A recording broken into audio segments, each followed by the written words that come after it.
Hello knitters, Barbara Benson here. I am an independent knitwear designer who also likes to make videos here on my YouTube channel, Watch Barbara Knit. If you'd like to know more about my online shenanigans, please check in the description notes below the video where you will find links to how to get my patterns to knit up for yourself, how to join the Watch Barbara Knit Facebook group, and how to support me on Patreon. And of course, there will always be links to anything I talk about in the video, including what the piece on my silent partner is. And as always, if you like the video, please like it, and subscribing really helps me out. So if you would like to see any of my future videos, hit that subscribe button and choose notifications so it'll let you know. Now, today I'm going to talk about when sock yarn is not for socks. And what I mean by that, and what I really want to talk about, is the difference between sock weight yarn or sock yarn and fingering weight yarn. Okay? Now, sock yarn and fingering weight yarn are technically interchangeable weight-wise. It is the same grist. And what by grist I mean is the yarn weight. It is how many yards per weight of fiber. Your average sock or fingering weight yarn in a 100 gram skein, you're going to get somewhere in the 400 to up to almost 440 yards of yarn per 100 grams. That is a standard fingering sock weight gauge. And once again, I have pilfered some yarn from my store. I'm taking it back tomorrow, the store I work at. I call it my store because I'm sure that all y'all also have a store. If you're lucky enough that you have a local yarn store that you consider your store because it's the one you go to, it's the one you make the beeline for, it's your knitting home away from home. I just also happen to work there. So my store. I don't own it. I just work there. I had someone make the mistake of thinking that if they emailed the store, they were emailing me directly, and that is not the case because I don't own it. I just work there and enjoy it. But I pilfered some yarn so that I can better explain to you what I'm talking about. So as I go through, I'm going to talk to you for a while, and then there will be a close-up video of the yarns to better illustrate what I'm talking about here. And so around 400 to 440 yards in a 100 gram skein, you're talking about a fingering weight or a sock weight yarn.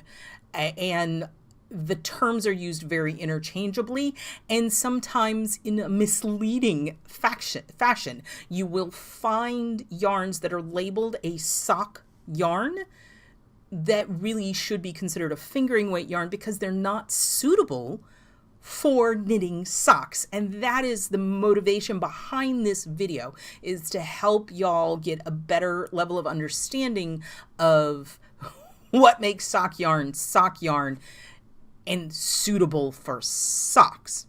But the first thing is, yes, if a pattern calls for just sock weight yarn, fingering weight yarn is also going to work size-wise, usually yardage-wise. If a pattern calls for fingering weight yarn, a sock yarn, something like sock, will most likely also work if it is in the same yards per weight category. They're both thin yarns. And I believe it's also called knitting weight in some places, or at least back in the day. But what is the difference? What makes a sock yarn, and what is it good for? Make it socks. And fingering weight, why is it not sock yarn? And that's kind of what I want to talk about. So a sock yarn needs to be durable because of all of the garments and type things we make. Socks get some pretty heavy duty wear and tear. You are putting it on your foot, and then more likely than not, you're sticking your foot into a shoe. There's going to be friction, there's going to be rub, there's going to be constant moving. The weight of your entire body is on the bottom of that piece of fabric. You're moving your feet, it's rubbing. And even the best sock yarn will eventually get holes, and then you can get into darning, which is a whole nother video, and people are really into that right now. But holes, you get holes in the heels depending on how you walk, you get holes in the toe or holes along the balls of your feet. But it's wow, do other people say balls? It's balls of your feet, that's the right part, right? All of a sudden that sounded wrong on in my head. I don't know why, but okay.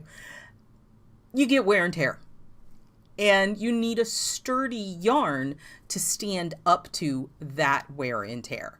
And traditional sock yarns have achieved that purpose by adding nylon to the fiber content. So it is a blend of wool and nylon.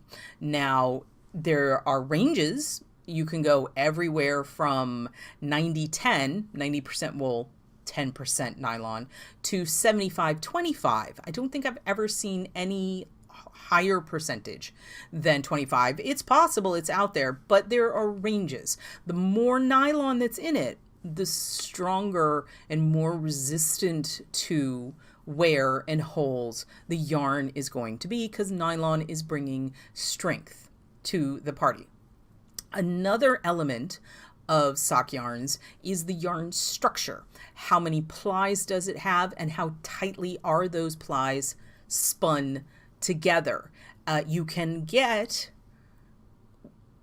yarns that don't have any nylon in them, but if they have a tight enough ply structure, and if they have enough plies, it's still going to be a very sturdy yarn, again, that will give you more wears and give you more time before you wear a hole through those socks.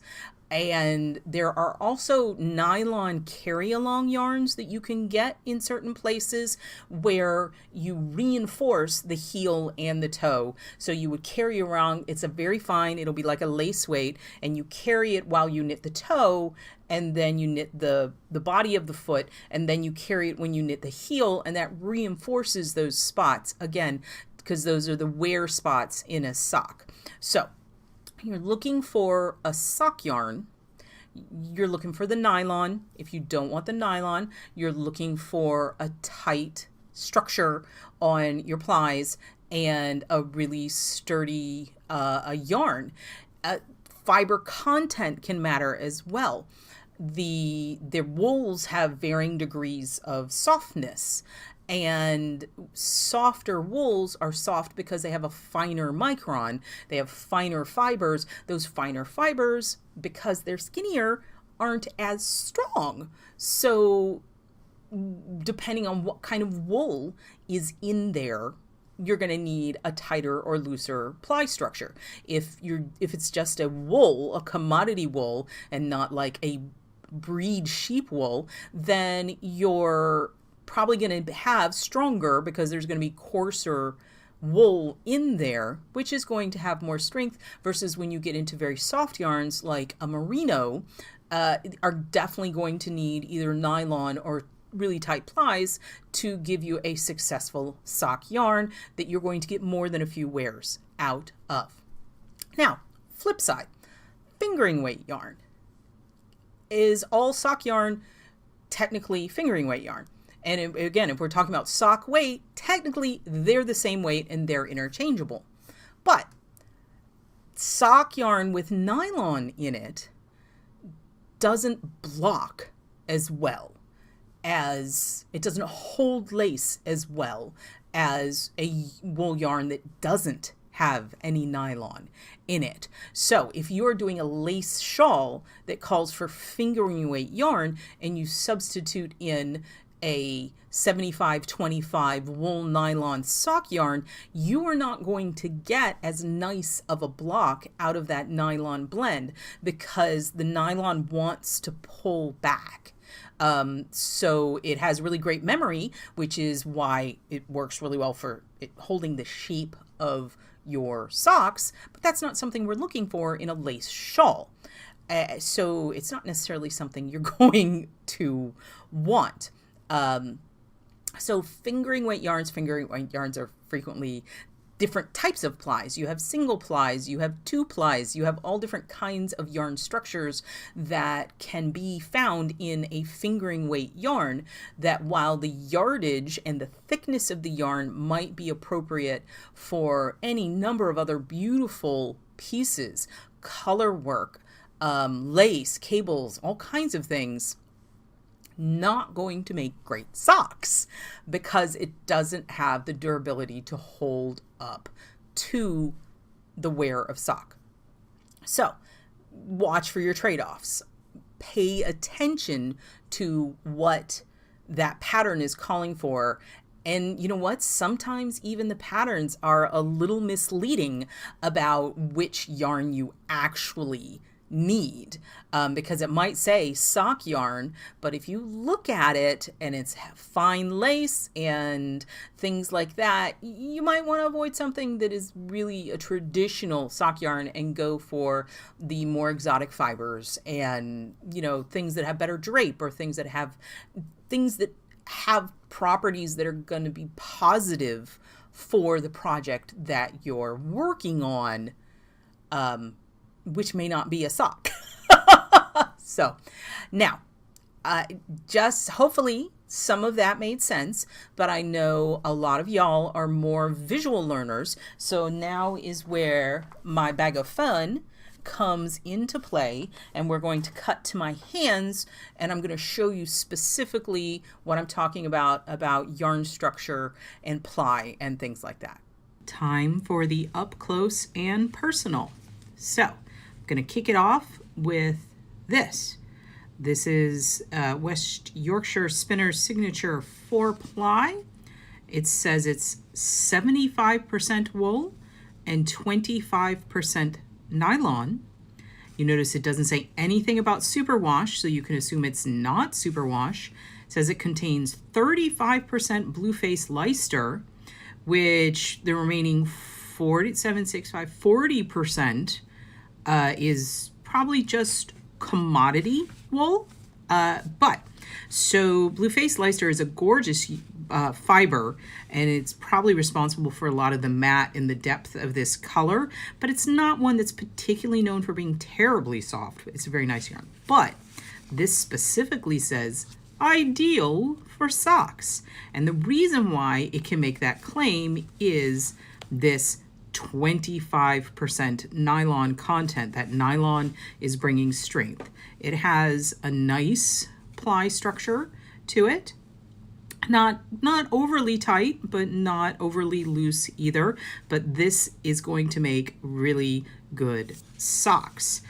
Because it is not superwash, you're not going to want to agitate them like super big time. It probably would felt a little bit. The nylon content is going to fight against that felting.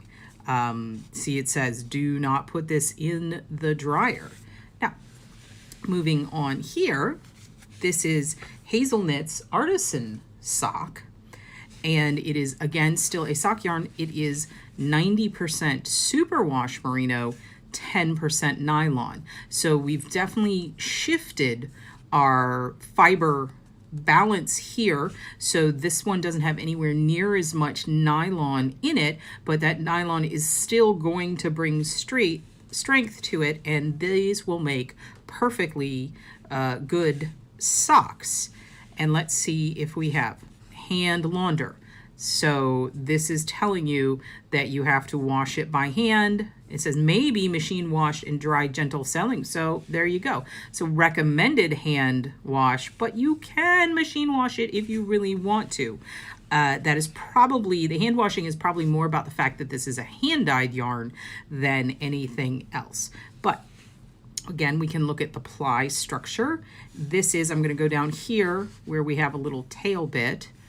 And if you open it up, this is definitely a 3-ply yarn. I didn't know if you could see that, but it's a 3-ply yarn. It is not a particularly tight twist. It's, you know, similar in twist to the WIS yarn. Let me see if I can spin this. This one is also a 3-ply. So these are similar. This one has more wool content, but is also superwash. So this one is going to resist felting a lot better than this one is. Both are going to make great socks. The third good for sock yarn I have here. So this says 100% superwash merino. Now, merino is a softer wool, and because of that, it's not as strong. Soft and strong are a trade-off, but it is superwash, which is going to help it stand up and not felt. But what this yarn really has going for it is its ply structure. It is a nice, round, relatively tight spin, and if I flare this open, you can see it definitely has more than 3 plies going on there. Not really sure how many we have, but there's more than 3. Or maybe 3? Who knows? Nope, there's at least 4 plies there, and it looks like each of those 4 plies are 2-ply themselves. So I believe that makes this a cable ply. Not 100% sure. Don't quote me on that. But you definitely have 4 plies, and each of those 4 plies are 2 plies. So that makes this like 8-ply. So it is a nice, strong, all those plies are going to add, every ply is adding strength to this. So this yarn is going to be really good for socks that are going to put up with the wear and tear of being inside a shoe. This is Neighborhood Fiber Company Studio Sock. You can see it's got sock right in there. And let's go back. This is Hazelnut's Artisan Sock. And again, the West Yorkshire Spinners. These are all good sock yarns with varying amounts. This is 25% nylon, 10% nylon, 0% nylon. And the reason I want to show you this is a sock does not have to have nylon in it to make a good sock, but you need to trade off in other directions. Here, it is the ply structure and how tightly it's plied that makes it a good sock yarn. Now, fingering weight yarns. We have a few here to show you. These are all the same weight category. They're fingering weight yarns, but they are not yarns that I would recommend knitting a sock out of. So first off, we had the 100% superwash here. This is 100% superwash merino. So in theory, you would say, hey, these are the same yarns. They should both be okay for socks, but this, no. This is a single ply yarn, if you look at it here. And you really, I don't advise, and I consulted with my boss at work, knitting a sock out of a single ply yarn, you're only going to get a couple wears out of it. It just doesn't have the ply strength, and it's going to felt, it's going to pill. Even though it's superwash, well, it might not felt, but it's definitely going to pill. Merino is a soft fiber, so it's going to pill, and you're going to wear through it just because it doesn't have any of that structure that it needs to give it strength. Here's another single ply. It's gorgeous. This one is 70% superwash merino, 30% silk. Silk is going to bring some strength to it, but you're not going to want to knit a sock out of this because you'll just walk right through the bottom of this. I mean, it's just because it just unfurls out into fiber. Now, the silk in this will make it wonderful for knitting lace and shawls and all those kinds of amazing things. Not something I would recommend sock knitting. Here's another one. So this one is a plied yarn. you can see, but it really is a fairly loose ply. If I open it up, it's only a 2-ply yarn, maybe 3, I'm thinking only 2. Nope, there's 3 in there. It is a 3-ply yarn, but they are not plied tightly together, and the fiber content of this, the structure, not going to be the best for socks, and this is 50% alpaca, 25% silk, 25% linen. This is definitely, I mean, if you wanted to make socks that you only wear when you're sitting on your couch, these would be amazing and luxurious and nice and soft, and you can definitely, they're the right weight. But if you want socks that you can put shoes on and walk around in, this one is not going to stand up to a lot of wear and tear because of its structure and because of its fiber content. I mean, you can knit alpaca socks and they would be delicious, but I don't know how durable they would be. And then here we have this. Look how gorgeous this is. It's going to do amazing color work. It's going to be beautiful, beautiful things. This is Woolstock Light. It is a fingering weight, and you can see it says fingering as opposed to sock.